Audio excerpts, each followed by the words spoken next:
O Fluminense está, sim, mais do que vivo para o segundo jogo da final do Campeonato Carioca. Ontem, tudo parecia caminhar para uma derrota de 2-0, com uma atuação péssima no segundo tempo. Não seria um placar definitivo, né? O Fluminense, evidentemente, teria condições de inverter esse resultado, de chegar ao título assim mesmo, mas convenhamos, seria bem mais complicado, uma missão difícil contra um adversário que tem qualidade.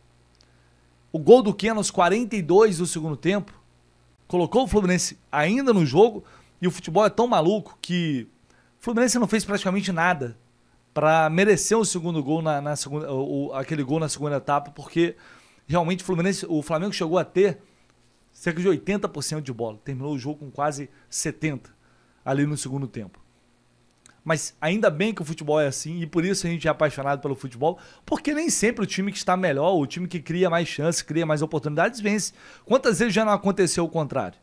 E ainda bem que ontem foi a vez do Fluminense. Poderia até ter chegado ao empate. Olha que loucura, né? A gente estava já ali aceitando a derrota por 2-0, não aceitando bem, evidentemente, até que saiu o gol do Keno, um belíssimo gol de cabeça, por sinal, colocando o Fluminense mais vivo na disputa pelo título.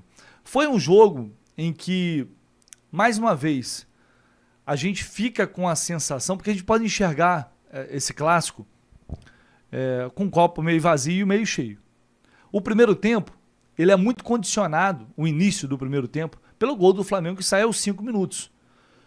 Qualquer jogo, ainda mais num clássico, numa final, quando você toma um gol com 5 minutos, sempre tem um impacto emocional, tende a ter um abalo emocional. E o Fluminense estava perdido naquele momento, até mais ou menos os 15 minutos do primeiro tempo.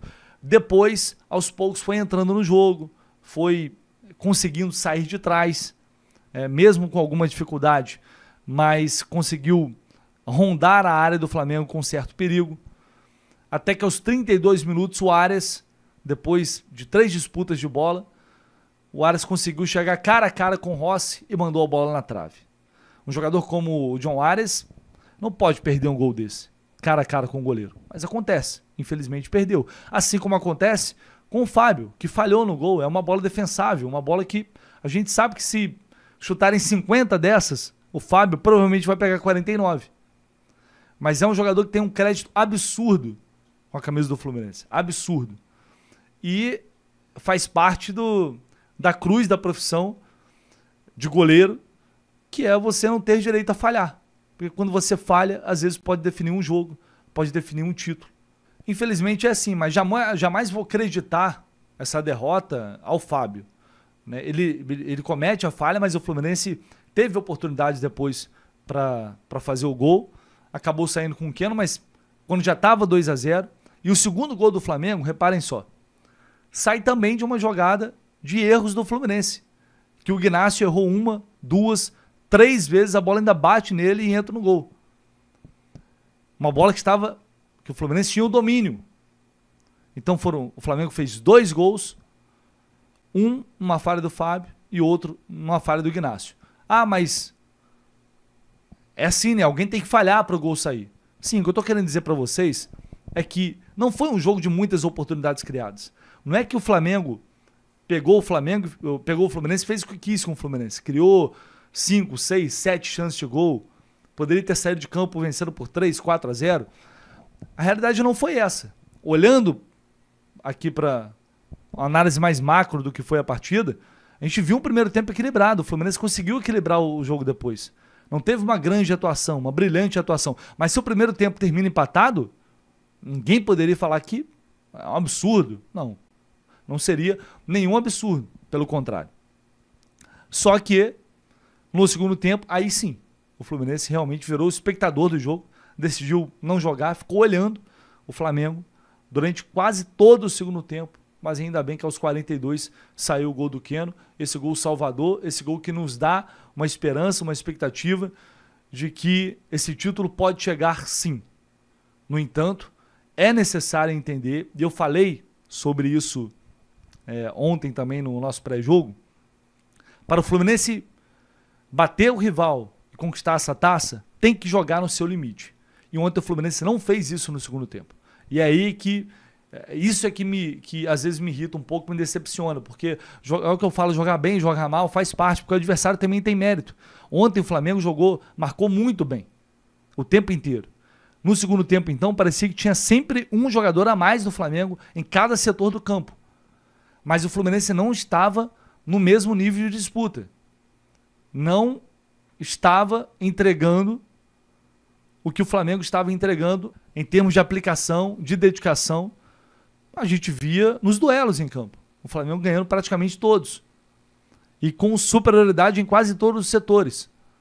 Isso definitivamente não pode acontecer. Pode até jogar mal, mas não pode ter uma postura como a que o Fluminense teve no segundo tempo. Porque senão as chances de vitória acabam caindo bastante. A gente viu um time com dificuldade para atacar, com dificuldade para encontrar a marcação. Os volantes, Martinelli e Otávio, sofreram bastante ontem, porque os jogadores, como o Flamengo não tinha homens de referência, eram muitos jogadores se movimentando ali o tempo inteiro. Né? O Gerson, Arrascaeta, Luiz Araújo, o próprio Plata, são jogadores que não são fixos, eles se movimentam muito, isso confundiu muito a marcação do Fluminense e ficou difícil fechar principalmente a zona central do gramado, ali na intermediária. E o Flamengo, o Gerson, o Arrascaeta, eles dominaram muitas bolas por ali.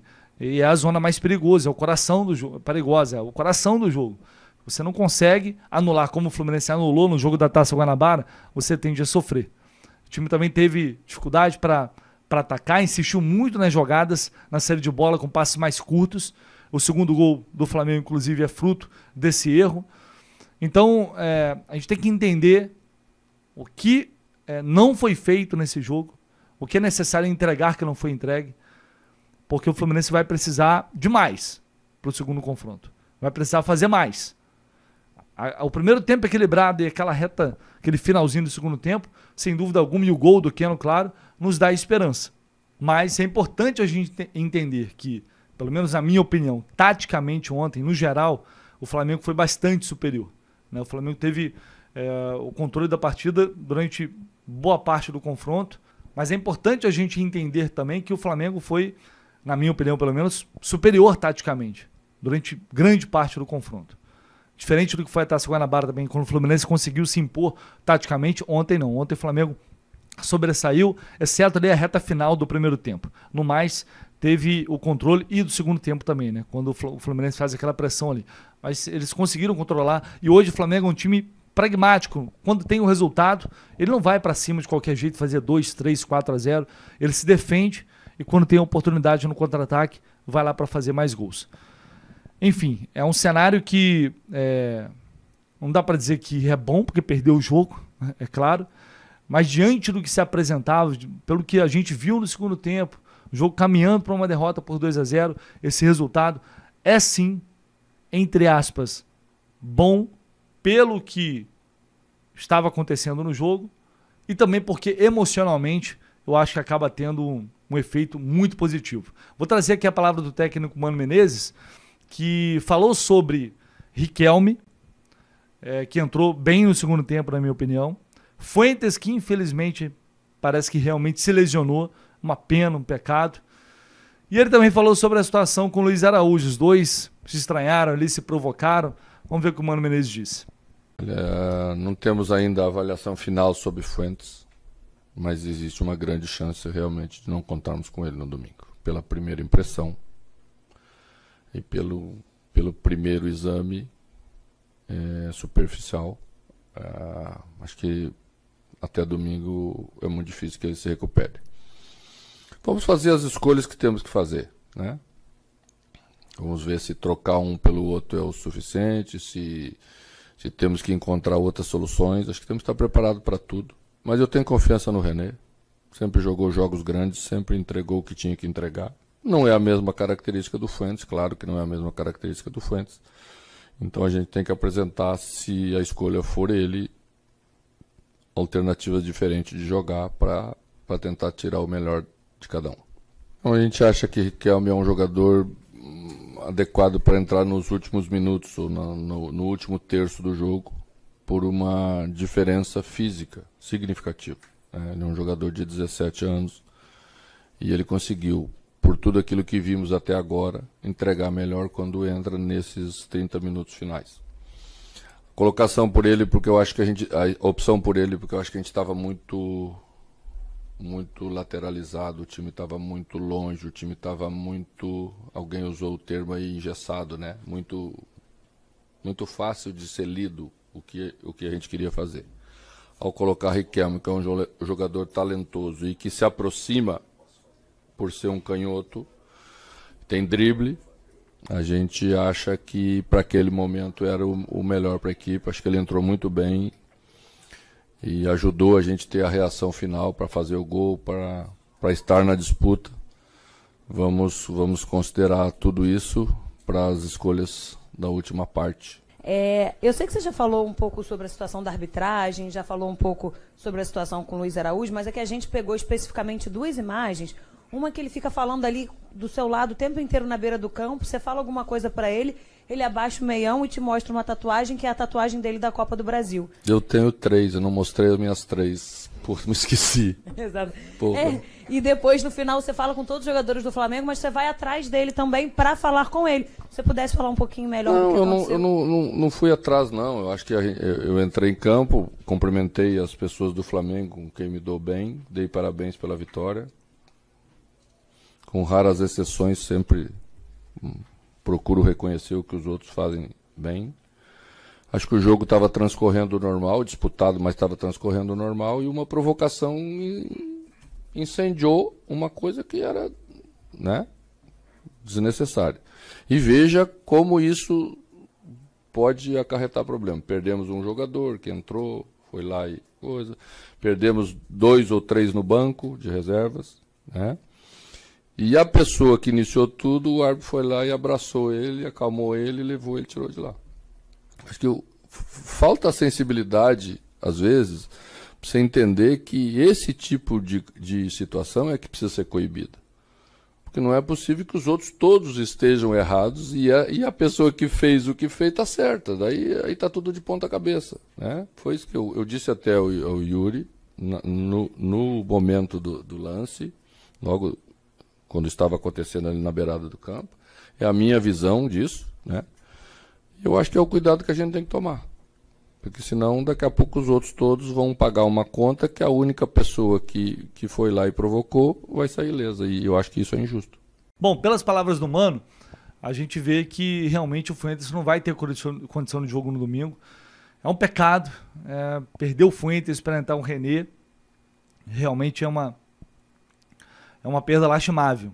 Mas, infelizmente, aconteceu. Riquelme entrou com personalidade no jogo. Acho que vai brigar por um lugar no time. Talvez tenha a possibilidade do retorno do Lima também. Enfim, vamos ver o que vai acontecer nos próximos dias. E essa situação do Luiz Araújo com o Mano, sinceramente, o cara provocar, o cara que é tricampeão da Copa do Brasil, com o título da Copa do Brasil, tem que ser muito burro, né? Tem que ser muito idiota e burro para fazer uma parada dessa. É simplesmente surreal. Mas o Mano aproveitou a chance para tirar a onda e com toda razão. É isso, galera. Vou trazer também aqui a zona mista do Keno, que falou após o jogo de ontem. E vou pedir para você deixar o seu like também, se inscrever aqui no canal se você não está inscrito ainda. Conto com vocês, é muito importante, né? Porque dessa forma, aos pouquinhos, a gente vai crescendo cada vez mais. Peço desculpas se tiver alguma falha por aí, mas estou gravando esse vídeo já quase 5 da manhã, gente. Chegou do Maracanã. Paramos para comer, já era mais de 3 horas da manhã, até chegar em casa, enfim, fazer tudo, realmente dia de jogo 9h30 da noite é pesado, mas a gente está sempre aqui para entregar o melhor conteúdo para vocês, e eu vou fechar esse vídeo com a zona mista de Keno, que falou no Maracanã. Esse vivo na disputa, né? No domingo tem essa decisão, mas vocês estão vivos e contra o teu gol também ali de cabeça. A gente sabia que ia ser difícil, né? A gente tomou um gol ali, foi muito cedo, mas a gente conseguiu voltar pro jogo. A gente sabia que ia ser complicado furar a defesa do Flamengo, mas a gente está, como você falou, a gente está vivo. A gente sabe que 2-1 não está nada decidido, que a gente possa fazer um bom trabalho no domingo, porém acertar que a gente errou. Esse jogo é um lance que a gente não erra, mas agora descansar, bota a cabeça no lugar, que domingo tem um jogo muito difícil para a gente poder reverter ser campeão. Keno, em 2 jogos de decisão, fazer um gol desse ao final de uma partida, com a torcida do Fluminense vibrando, colocando mais entusiasmo para o segundo jogo, a gente pode considerar que o teu gol foi um gol assim de levantar o ânimo, o astral, e não tem nada decidido? Não, nada decidido. A gente sabe que futebol é decidido quando o juiz apita. A gente sabe que 90 minutos vai ser muito difícil. Como você falou, esse gol deu uma sobrevida pra gente, mas a gente sabe que do lado de lá também tem um treinador em equipe muito forte, que a gente possa voltar descansar esses 2 períodos que a gente tem para chegar domingo e a gente poder fazer bem e ser campeão. E qual o aprendizado tirar desse jogo, assim, um jogo como contra o Flamengo, com um time forte como eles têm de alguma forma, e aí um gol que talvez ali, o primeiro gol tão cedo, que poderia ser evitado, um gol do Arias depois, que era praticamente um gol feito e que não rolou. O quanto que falhas, assim, podem ser decisivas numa final de campeonato contra o Flamengo? Verdade, você falou uma coisa que a gente fez uma falha no geral, falha de geral, não foi individual. A gente sabe que o Hélio nunca está aquela bola. Ele viu ninguém na área e chutou a bola no gol. Fiquei feliz assim, foi aquele chute. Sobre o Arias também. Difícil o Arias perder aqueles gols assim, mas a gente sabe que o futebol é jogado, a gente sabe que esses gols assim a gente não pode perder com as decisões. Mas o Arias sabe que ele tem todo o respaldo do grupo e da torcida. Sabe que é um menino muito guerreiro que domingo ele vai poder ajudar a gente para ser campeão. Como é que faz para, perdendo de 2-0, colocar a cabeça no lugar? Porque a gente sabe que a arbitragem, quando é contra o Flamengo, é diferente. Foram 7 cartões pro Flamengo, só um pro Fluminense. Um VAR no final que... Um VAR no final que expulsou o Freitas, deu cartão vermelho depois do jogo. O Freitas foi expulso. Exato. E mesmo assim, o Fluminense na desvantagem, em campo e no apito, bota a cabeça no lugar, diminui e vai vivo pro segundo jogo. Mas como é que faz para botar a cabeça no lugar, esfriar e jogar? Rapaz. Enfim, Mas você entendeu a pergunta? sim, a gente sabe que 2-0 era um resultado difícil para nós, né? A gente sabe que depois que o Freitas sentiu ali, o Freitas sentiu ali a perna, mas a gente estava quente no jogo, tinha poucos minutos, né? Tava nos acréscimos, mas a gente sabe que nossa equipe é uma equipe muito forte, a gente tem que saber lidar com esses jogos assim, 2-0 era um placar muito difícil pra gente reverter, mas esse, como você falou, esse gol deu uma sobrevida que a gente possa domingo fazer um grande jogo e ser campeão. Você deu 2 assistências na final da Libertadores e agora mais uma vez em uma final você aparece para fazer um gol. O que não é jogador decisivo em um jogo grande?